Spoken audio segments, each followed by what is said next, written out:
الا ما كينجحش معاك الفقاس جربيه بهذه الطريقه، كيجي ناجح 100%. وبطبيعه الحال غينجح معاك من اول مره، حيت غنعطيك في هذا الفيديو جميع الاسرار باش ينجح معاك الفقاس، حتى انه ما غاديش يتشقق لك في الفران. غنعطيكم طريقه الطهي ديالو، تبعوا معايا لا فيديو ونشوفوا المقادير. واول حاجه نسمت بقشور ديال الليمون، تقدروا تنسموا باي حاجه كتفضلوها، ماشي ضروري ديروا بحالي. درت 4 ديال البيضات، كاس ونص ديال السكر سنيده، معلقه عامره ديال النافع وحبه حلاوه. وهنا درت معلقه صغيره ديال الروح ديال الزهر اللي خلطتها مع شويه ديال الماء. هنا شويه ديال الملحه، وكنخلط كل شيء. كنخلط السكر مع البيض حتى يذوب السكر. ضروري من هذه المرحله ديال انكم تخلطوا مزيان مزيان. من بعد كنزيد كاس ونص ديال الزيت. صافي كتبقاو تخلطوا مزيان حتى يولي لكم هذا الخليط على شكل كريمه، كيولي اللون ديالو ميل شويه الابيض. هذه المرحله ضروريه باش ينجح معكم الفقاس ويجيكم مقرمش.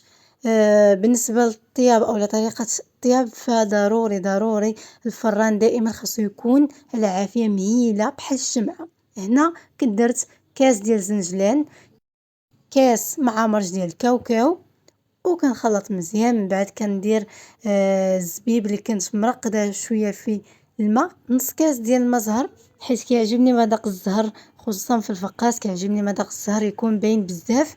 صافي كنبدا نضيف الدقيق بالتدريج، وانا كنجمع في العجينه. درت خماره وحده فقط.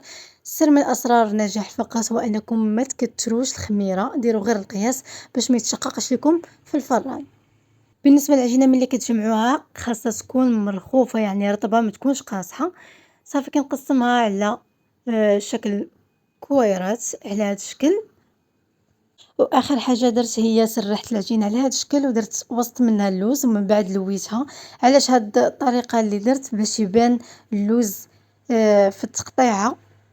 بهذه الطريقه كيبان اللوز باين وواضح في التقطيع. صافي كنلويهم على هذا الشكل وكنديرهم في اللاطه اللي غادا تدخل الفران، وكندهنهم بالبيض مع شويه ديال قهوه سريعه الذوبان اولا صوص صوجا. صافي كندهنهم وكناخذ فرشيط اللي كنشرطهم بهذه الطريقه اللي غتشوفوا معايا في لا فيديو. كتاخذوا شي كيوضون ولا شي برات، الابره تكون معقمه مزيان وتكيو عليهم بهذه الطريقه، يعني تقبوهم كاملين باش ما يتشقوش لكم في الفران. بالنسبه للفران خاصو يكون على 150 درجه، تكون العافيه مهيله بزاف، والفران يكون بارد قبل باش ما يتشقوش لكم في الفران. هنا من بعد ما جبدتهم من الفران كيف كتشوفوا معايا راه ما مشقينش نهائيا، حتى في التقطيعه ما تهرسوش ليا في التقطاع. هنا درت الزيف اللي يكون فازق شويه، خليتهم تقريبا غير واحد نص ساعه، من بعد قطعتهم كيف كتشوفوا معايا. هنا بديت كنقطع فيهم. ضروري السكين اللي غادي تقطعوا بها او الموس يكون حاد مزيان باش ما يتهرسش لكم الفقاس.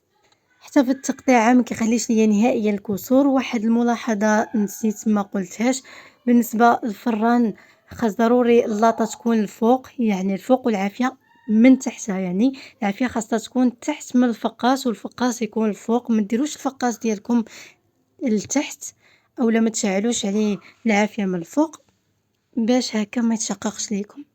كيف ما كطيبوا الكيك ديالكم تماما كيف ما غديروا مع الفقاس. صافي وفاش كنقطعو كندخلو الفران على عافيه مهيله، كنشعل عليه من الفوق ومن التحت باش يتحمر ليا مزيان وياخد داك اللون ويجي مقرمش بالصحه والراحه.